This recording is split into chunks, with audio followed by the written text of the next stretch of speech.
সেই মাল্টিপোলার ওয়ার্ল্ডের শেয়ার্ড লিডারশিপের আইডিয়াটা কিন্তু প্রমোট করছে। চীনের রাষ্ট্রদূত হুঁশিয়ারি দিচ্ছেন, ভারতের রাষ্ট্রদূত বন্ধুত্বের নতুন আহ্বান জানাচ্ছেন, আর মার্কিন স্বাধীনতা দিবস পালিত হচ্ছে আমাদের সংসদের দক্ষিণ প্লাজায়। মূল বিষয় হচ্ছে যে আসলে আমরা যেটা দেখলাম সেটা নির্বাচনের আগেই দেখলাম, যে তখন যে অন্তর্বর্তী সরকার ছিলেন তার মধ্য দিয়ে যে রেসিপ্রোকাল ট্রেড এগ্রিমেন্ট হলো মার্কিন যুক্তরাষ্ট্রের সাথে, আমেরিকা ফার্স্টের পরিপূর্ণ একটা চিত্র ওটাতে আছে।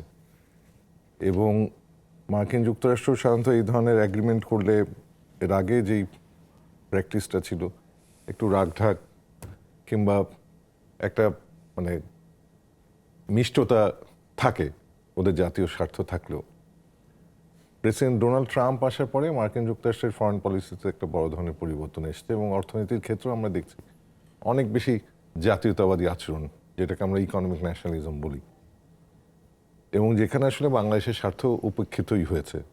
বিশেষ করে আমাদের টেক্সটাইল সেক্টর কিংবা সবচেয়ে বড় কথা কৃষি খাতের জন্য যে ঝুঁকিটা অপেক্ষা করছে সেটার প্রমাণ কিন্তু আছে। এবং আমরা ইতিমধ্যে পত্রিকায় আমরা দেখছি যে আমরা টন প্রতি $24 বেশি দাম দিয়ে আন্তর্জাতিক মূল্যে আমরা গম কেনার জন্য প্রস্তুতি নিচ্ছি।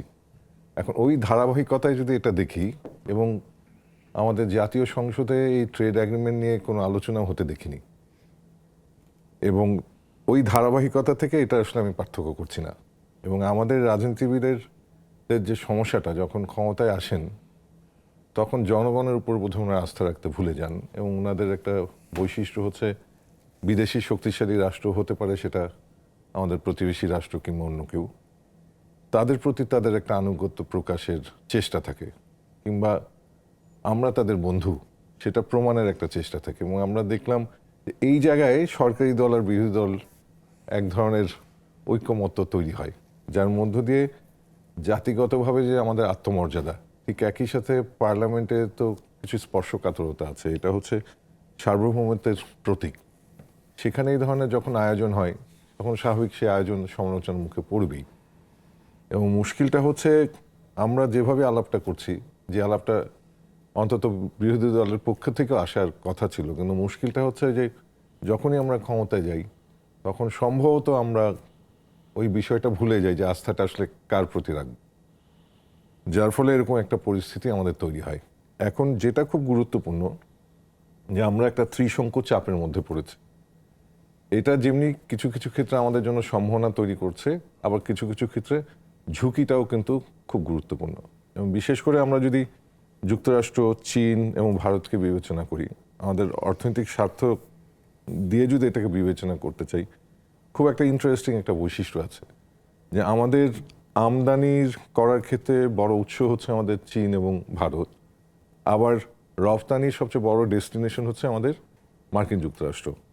এখন মুশকিল হচ্ছে আমরা যা রপ্তানি করতে চাই সেগুলো যে আমাদের কাঁচামাল সেটা কিন্তু চীন এবং ভারত থেকে আসে, যার ফলে ঠিক অন্যদিকে আমরা যদি এই কৌশলগত কিংবা আমরা যদি নিরাপত্তাগত দিক দেখি, সেখানে একটা বড় ধরনের কম্পিটিশন আছে। বিশেষ করে ইন্দো প্যাসিফিক স্ট্র্যাটেজিকে ঘিরে একদিকে চীনের বেল্ট অ্যান্ড রোড ইনিশিয়েটিভ, এবং এর মধ্য দিয়ে মার্কিন যুক্তরাষ্ট্র এবং ভারতের যে সম্পর্ক, সেই সম্পর্কে একটু পরিবর্তন আসলেও ট্র্যাডিশনালি অনেক বেশি আস্থা রাখে। এবং সাউথ এশিয়ার ক্ষেত্রে সবচেয়ে বড় বৈশিষ্ট্য হচ্ছে যে চীন এবং ভারতের প্রতিদ্বন্দ্বিতা। সেই প্রতিদ্বন্দ্বিতায় খুব স্বাভাবিকভাবে চীন যেহেতু বৈশ্বিক একটা লক্ষ্য হচ্ছে একটা হেজমনিক রাষ্ট্র হিসেবে কিংবা একটা লিডারশিপ ভূমিকায় আসা, যেটা বিশেষ করে চীনের যে পররাষ্ট্রনীতিতে আমরা যে পরিবর্তনগুলো কিংবা বিকাশের যে ধারাগুলো দেখি, এখন যেই ধারাটা খুব স্পষ্ট, চীন অনেক বেশি এঙ্গেজ হচ্ছে মেজর পাওয়ার ডিপ্লোমেসিতে, যার ফলে আমরা কিন্তু ইরান ওয়ার থেকে এখন পর্যন্ত দেখছি যেটা আন্তর্জাতিক রাজনীতির ক্ষেত্রে চীনের কিন্তু একটা সেফ অ্যাপ্রোচ নিত, বিশেষ করে তার অর্থনৈতিক স্বার্থটাকে এত বেশি গুরুত্ব দিত, তারা কোনো রকম রাজনৈতিক প্রতিদ্বন্দ্বিতায় লিপ্ত হতে চাইতো না। কিন্তু সেই জায়গায় কিন্তু একটা পরিবর্তন এসছে, এবং তারা এখন বিশেষ করে যে বিশ্ব ব্যবস্থাটা আমরা দেখে আসছিলাম ইরান ওয়ারের আগের যে যুদ্ধটা ইনফ্যাক্ট চাপিয়ে দেয়া ইরানের উপর, এখন মনে হচ্ছে যে বিশ্ব ব্যবস্থায় একটা বড় ধরনের পরিবর্তন আসছে। এবং অনেকেই মনে করছে যে মাল্টিপোলারিটির কথাটা বলা হচ্ছিল, এই ট্রানজিশনের মধ্য দিয়ে মাল্টিপোলারিটিটা বোধহয় নিশ্চিত হতে যাচ্ছে, এবং সেই ক্ষেত্রে চীন মানে সেই মাল্টিপোলার ওয়ার্ল্ডের শেয়ার্ড লিডারশিপের আইডিয়াটা কিন্তু প্রমোট করছে, যার ফলে তার অর্থনৈতিক স্বার্থের ক্ষেত্রে আগে যেরকম সেফ অ্যাপ্রোচ ছিল, এখন কিন্তু তার অর্থনৈতিক স্বার্থের সাথে দেখা যাচ্ছে রাজনৈতিক স্বার্থের একটা সম্মিলন কোথাও কোথাও ঘটছে। সে ঝুঁকি নিচ্ছে এবং হ্যাঁ। নিজের যে এবং সাম্প্রতিক শক্তি সময়ে প্রমাণ করার চেষ্টা একেবারেই করছে। চাইনিজ অ্যাম্বাসেডারের যে আলাপটা এসছে, সেটাই কিন্তু আমার কাছে মনে হচ্ছে আরেকটা নতুন উদাহরণ তৈরি হচ্ছে। এবং প্যালেস্টাইনের ক্ষেত্রে আমরা ইউনাইটেড নেশনসে দেখেছি তাদের অবস্থানটা অনেক স্পষ্ট করেছে।